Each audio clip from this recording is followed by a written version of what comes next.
Hi there. Let's talk now about artists who were born in Africa and then grew up in other parts of the world and have an education in the arts and the way in which their work really goes back to talk about their origins in Africa. Perhaps one of the most famous early artists from this is Chris O'Feely, the British artist who won the Turner Prize for painting. His celebrated and vilified painting, The Holy Virgin Mary, you see here, was exhibited in the collection of Saatchi, and it was people were deeply offended that he had created this figure of the Virgin Mary that had these sort of cutouts of pornographic bottoms, looking like they were sort of flying around this figure with an obviously cartoonish black person with a large lump of elephant dung for a breast. And the whole painting is resting on two well-rounded, dried, and unsmelly pieces of elephant dung with the words Virgin and Mary. Chris O'Feely, of course, is a satirical artist, and he is clearly trying to speak to the African identity with Christianity. He is himself Catholic. And you may be asking yourself, why elephant dung? Well, he had a trip back to Africa, his first since he was very young, and he was mulling around and he found some African elephant dung, and he found it kind of interesting, and he brought it back with him to Britain, and he had it lying around his studio in a bag, and he decided to use it to prop his paintings off the floor. So as he's working on his paintings, he has them sort of propped up against the floor to work on. And one day a curator came in and saw his paintings propped up on elephant dung, and he thought that was just wonderful. She was so impressed by this sort of conceptual way he was presenting his work. And so that's the way he started presenting his work, with elephant dung. And so the elephant dung has been dried. It has a texture, but for him, it's part of this kind of earthy way in which Africa enters into his work in a kind of comical fashion. He loves the sort of outrageous 1960s blaxploitation films and the way in which the psychedelic and plays in his work as well. And so this is called space shit, and you see the sort of wild, he uses a lot of sort of silvery and gold colors to create very vibrant and exciting pieces. He also has a painting here called Aphrodisia, which again celebrating the Afro in American culture and creating again this kind of riff on psychedelic expressions and ideas. He is an artist who again has a sense of humor about what he's doing, but also sort of very much committed to trying to explore this idea of being a diaspora African artist.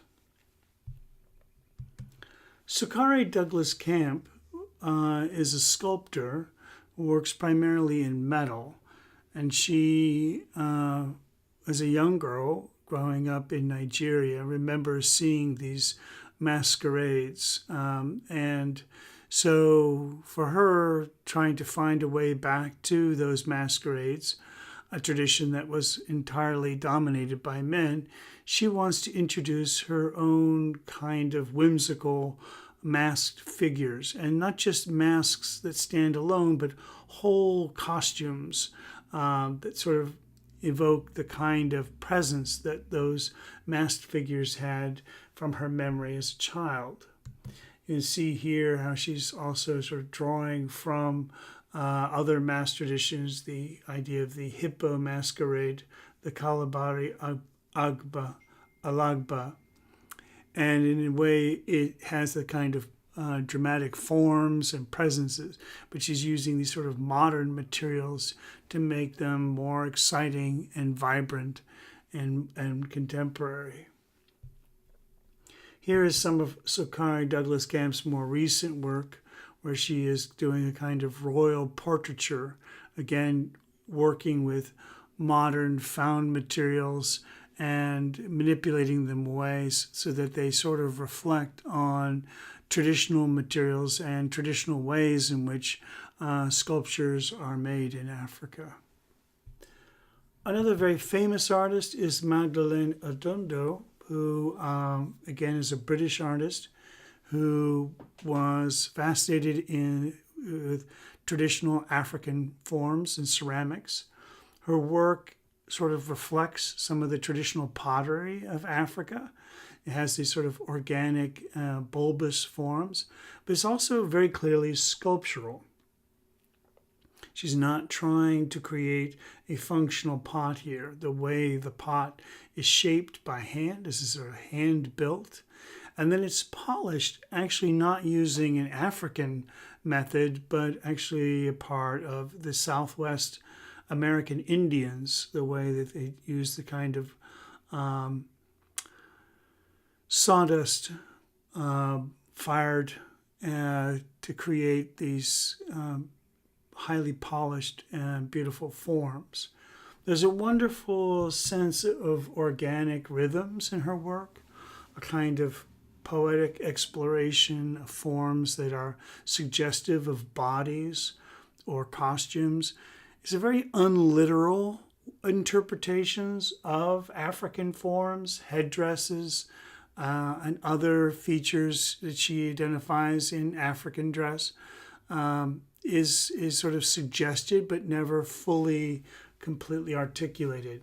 In this way, her work really does have a kind of elegance and a style that is very evocative, but not specifically identified with any particular African culture or identity. Another British artist, Anatsui, who now lives in Nigeria, Nsukka, Nigeria, and he sort of developed this idea of gawu, which means both metal and a fashioned cloak. And he creates these sort of giant fabrics out of bits of aluminum found around the tops and sides of liquor bottles.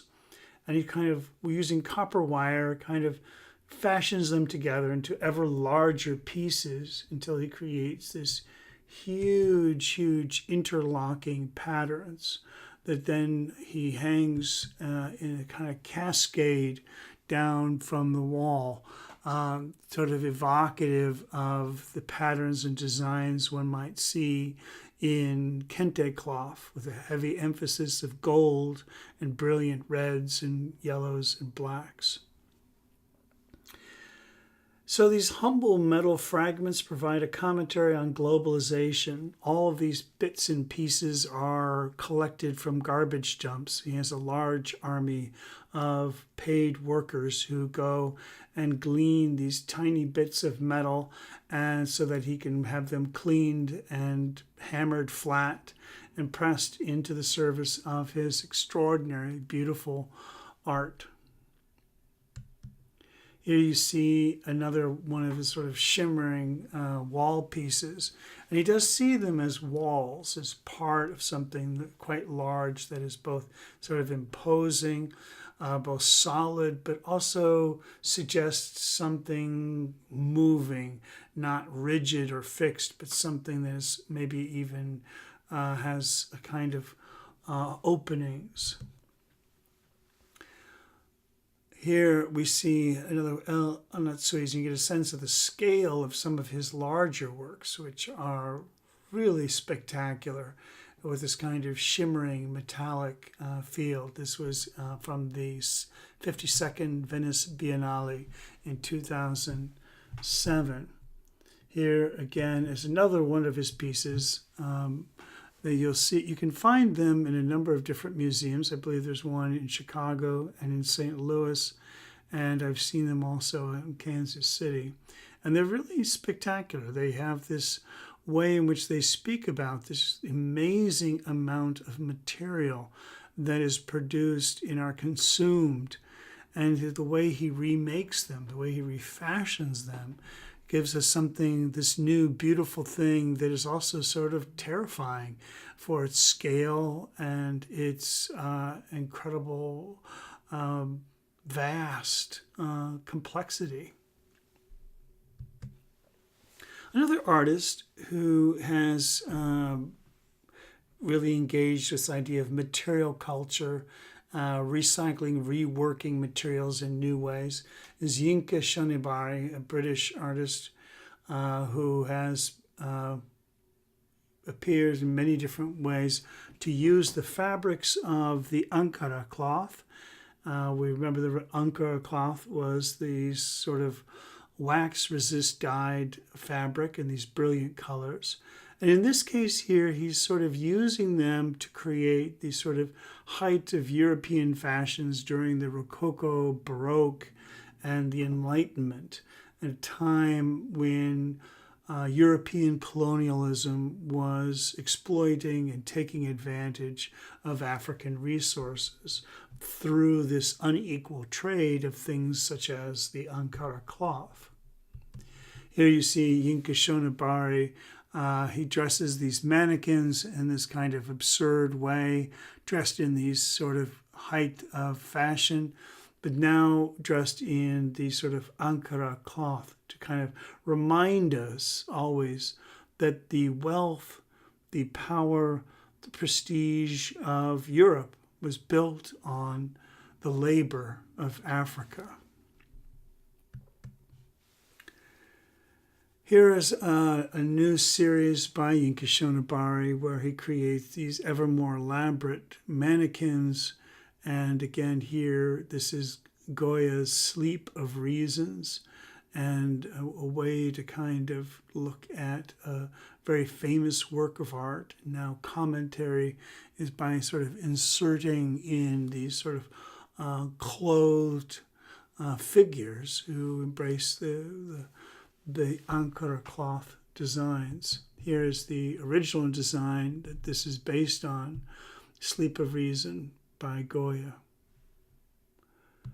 One of my favorite of Inka Nbari's works was actually put on display in St. Louis, and it was a museum display where they had historically recreated an entire Victorian era room. And into that room, he simply placed these children playing, these mannequins of children playing, children dressed again in designs and costumes in the shape of period clothing, but made from this African fabric, the Ankara fabric. So it was a splash of color. It was exciting and exotic, but it was again a kind of reminder that even though we're peering into the past of this area and the history of this particular area, in the design of the clothing and the layout of the materials in the room, we are always being reminded of the wealth of this period being a product of the absence of wealth in Africa. Again, this sort of tension between African culture and the modern world is wonderfully displayed in this series of photographs by Edison Changas from Angola. Here he's dressed up people in a variety of Western clothing, but give them the sort of intense, visually intense African masks, sort of creating kind of wonderfully poetic and humorous pictures. Aida Munale has gone further to explore this idea of photography and the African body and the objectification of women and the sense of violence and disturbing ways in which the body has been removed from contemporary art. Here you see another one of her photographs where again we are kind of the head, the figure. There's a kind of disturbing confusion about what's going on in this photograph. In a more painterly way, Gopal Dagnogo, Quando si leve giur, when the day rises, you see a wonderful sense of collage, an exploration of design and pattern, a kind of looking at the forms of things in the day. So Gopal now works in France, but he's originally from Côte d'Ivoire and the west coast of Africa. His unique palette of vibrant yet soft colors create his own vision of a world using invented lyrical imagery that challenges a conscience of critical reality.